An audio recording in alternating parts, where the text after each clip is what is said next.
I'm wide open to suggestions. I want feedback from you, but I do not believe that complaints that have not been thought out or backed by years of teaching this course are necessarily productive. So if you're sitting there thinking that you have a better way of teaching this, be very careful with me and with your boss. That doesn't mean I'm trying to silence you. You guys are on the cutting edge of technology. Y'all know a lot more about certain programs than I do, and I am wide open to your comments, okay? But you do that in a respectful, uplifting way, not in a complaining way, because I've been in business since 1980. All right, let's see. Homework. Let's see, the exam questions are very similar to the homework questions. That's very important. Every now and then a student will say, well, this question on the exam doesn't look anything like what you had in homework. Baloney, baloney, okay? Not true. The homework questions and the exam questions match up intentionally, because that's a pet peeve that I have. I will not put a question on an exam that looks different from what we covered in class or in your homework. We will complete homework assignments during our class meetings. That's why we meet. Why did I decide to do that? Because over the last 16 years, students have told me that the thing that I do that helps them more than anything is working problems in class. And so that is what we're going to spend our time doing. Homework is due by midnight on the day we completed the assignments in class. Okay? I will post on Canvas homework answers after the deadline for each assignment, so you'll get to see those answers and how they're worked out. All right, the syllabus contains a tentative schedule for the entire semester, attendance and participation. Any student who misses more than 20% of the classes during a semester due to unexcused absences will be subject to a penalty, including but not limited to a reduction in grade or a failing grade. You got to come to class, folks. This is one of those classes that you can't miss. All right, spirituality in the classroom. As a Christian, as a Harding professor, I'm charged by the president, by the provost, and by the dean with the responsibility of cultivating spirituality. I take this responsibility very seriously. Therefore, we will discuss topics that highlight spiritual issues. Listen, folks. Some professors start class with a prayer. Hey, I'm great with that. That's not what I do. If anyone comes to me and says, I need the prayers of the students in the class, hey, we're going to pray for you. But typically, I do not pray in class. What I do is bring in current events, and we will discuss them. Hopefully they'll be business related, but they'll be economics related, they'll be political science related. Okay, there's a lot going on today that we need to discuss, okay, but there's some rules about that. The only rules are we will be respectful, we will limit the discussion to 10 minutes in class, that's it, and you should support your points with facts or theories, not with emotions. If someone says, I feel, I'm going to cut you off. Okay? I feel. No. You don't feel about this stuff. You got to think about this stuff. All right? It's not I feel. It's using facts. Okay? So we'll be respectful, 10 minutes, use facts. Because I respect your intelligence and your experiences, I hope you will consider my academic and professional credentials and my experience as you process your thoughts and articulate them. I will be respectful to you, but you will also be respectful to me. And you must acknowledge that I have a lot more experience and a lot more education in the fields of political science and economics than you do.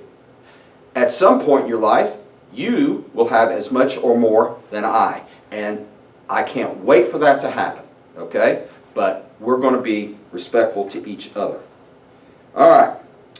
While I have the right to my own interpretations of the Bible and of Harding's rules, as do you, I never suggest, imply, or encourage anyone to violate the tenets laid out in either the Bible or Harding's rules. If you think I am presenting false prophecy or encouraging bad behavior, I strongly urge you to discuss this with me. Everything in my syllabus is written because of an experience that I've had teaching here over the last 16 years. And so before we go out on break, I will say to you, don't do anything stupid. Don't break any of Harding's rules. But if you do, okay, don't post about it Don't have anyone take pictures of you breaking Harding's rules. Don't post those pictures on any social media. Okay? I said that, and one student complained that I was encouraging students to violate Harding's rules. Sense of humor, folks. Sense of humor. I would never encourage a student to violate Harding's rules. Sometimes we might talk about Harding's rules, and we may agree that Harding's rules, certain of the rules, don't really make sense to us. But we don't set the rules. We agree to the rules. We can still debate the rules, okay? We might not like the rules, but we agree to uphold the rules. Sense of humor, people. All right. So discuss with me if you think that I'm encouraging bad behavior or presenting false prophecy. All right, conflict resolution. Man, managing conflict is a crucial life skill. It is important in dealing with friends and family. It will be important in your business career. The Bible says if a brother offends you, go directly to the brother. Therefore, hear me out. Hear this. Open your ears, people. If I offend you, please, please, please come to me first. Oh, Dr. E offended me, Mom. Will you call Dr. McClarty and get him fired? Right. Okay? For some reason, students violate this almost every semester. If I offend you, you must come to me. And guess what I will do? I will sincerely apologize to you. Okay? We will probably discuss the situation, but regardless of our discussion, I will sincerely apologize to you. If we can't work it out directly, I will encourage you to take it up the chain of command, and I will participate in that process. I am not afraid to encourage you to go see the dean, to encourage you to go see the provost, to encourage you to go see Dr. McClarty. I encourage you, if we can't work it out, I will be represented in all of those conversations, okay, for fairness. But I would never try to shut a student down, okay? Now, do not wait until teacher evaluation time to complain, okay? To complain about my approach to something. Address it early on. I have had students who have written at the end of the semester, this course was a waste of time. Oh my goodness. What a coward. They weren't getting out of this course what they needed, so what they did was they waited until the very end and then they wrote something negative on my teacher evaluation. Instead of coming to me and saying, I am struggling. Okay? Why is it their responsibility? Because I have lots of students who make 95s and above. They don't struggle. So if you're struggling, it's not my teaching. It has something to do with you. And I need to know that so that I can do whatever I can possibly do to help you. That is my job. I want to help you. Okay? But don't assume, oh, Dr. E, it's his fault. All right? Because there's lots of students that I've had over the semesters, over the years, that have done really well. All right. Eating in the classroom. I'm fine with it. I prefer you don't bring smelly stuff to the classroom. Electronics. Man, bring a laptop, bring your cell phone. If I catch you doing personal stuff in class, I'm going to kick you out. Okay? So, and don't think you can hide it from me, because you can't. Okay? Academic integrity, I'll deal with cheating very severely, potentially resulting in a failing grade for the course or expulsion from the university. Okay? Depends on what you do. Encouragement. Each of you has the ultimate responsibility to do your job. You and I have multiple constituencies, people who depend on us. You're a constituent. Your parents are a constituent. Harding's administration is a constituent.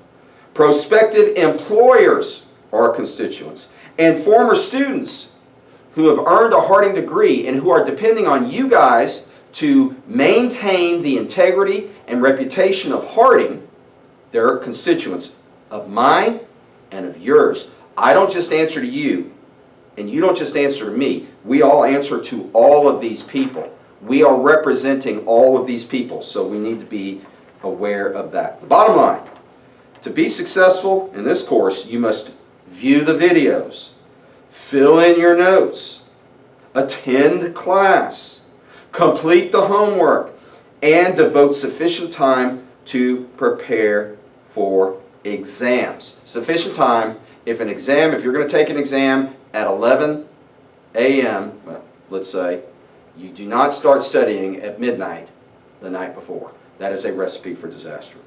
I expect and hope that you will take this course seriously, and that it and I will help prepare you for your career and for your life. Okay, so the last 2 pages of the syllabus are contracts. Please print both of them off, sign and date both of them, bring them both to class on the first day, hand them to me. I will sign both of them and will return one completed copy to you. It's called a bilateral contract, and that is how a lot of business gets done. So I hope that this video of the syllabus has helped you, and I hope I haven't scared you too badly. I am old school, but I would say this about Dr. E. My bark is much worse than my bite. I'm here because I love finance and all the material that I teach. I don't know that I would teach anywhere other than at a Christian university, and in particular at Harding. I love Harding, and I love Harding because I love Harding's mission and because I love the students who come to Harding. I will do anything and everything that I can possibly do to help you learn finance and to make a grade that you're proud of, okay, and to help you in any aspect of your life while you're at Harding and after you leave Harding. I have lots and lots of students who keep in touch with me and keep me up to date as to what they're doing. As an example, yesterday I talked with a student who graduated 2 years ago. She completed the CPA exam, took each section and passed it the first time, as did I. We're both members of the 8% Club. She has worked for a major accounting firm for the last 2 years, and she just tendered her resignation. She is going to Africa, Tanzania, to work with an orphanage for at least 1 year, and the accounting firm said, "We will hold your spot open. We want you to come back when you're finished doing this great public service that you're doing." So I have students contact me all the time, former students who have gone on to have great careers and to be great Christian servants in this world. And I hope that's what I've been, and I certainly hope that's what you are and who you will be in the future. And I hope that I can help you be that kind of person. All right, so we'll see you in class. This is Dr. E signing out.